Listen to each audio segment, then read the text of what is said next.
Jumping into AMD, mentioned them at the top.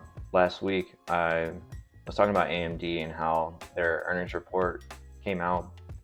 Now, I really like their earnings. It seems like they're really turning it around. I think at the time, they were sitting around this 112, 110 area. Now they're sitting around the 100 mark, right? 99.86. They're at that oversold factor. Like I said, just because it's oversold doesn't mean it can't go any lower, but my thesis and their financials and their fundamentals, I think they're at a good juncture to buy at 100. I ended up buying 100 shares of AMD on this candle right here when it pulled back into the 101, 100 area, which is a key level that I marked on our charts last week.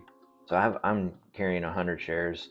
I'll look to sell cover calls once it gets above this 20-day moving average, so basically midway point of the Bollinger Bands here, and then look for the strike price around 120. We're holding these for the long term, so I'm going to be patient, wait for AMD to retrace back up into this mid area and then start selling cover calls. When the market's really selling off, this is a perfect time to do your due diligence on companies, dive into their financials, dive into their fundamentals, dive into their technicals, and really start loading up. For whatever reason, people are scared to get into the markets when the markets are selling off. They'd rather buy the top or try to avoid buying the top, and it becomes like an analysis paralysis type of situation.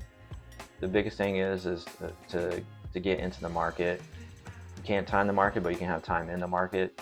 And I think utilizing these red weeks to double down on stocks that you really want to own, that have really good fundamentals and really good technicals, is very important to capitalize the upside for these stocks. So with that, be safe in the markets, and y'all take care.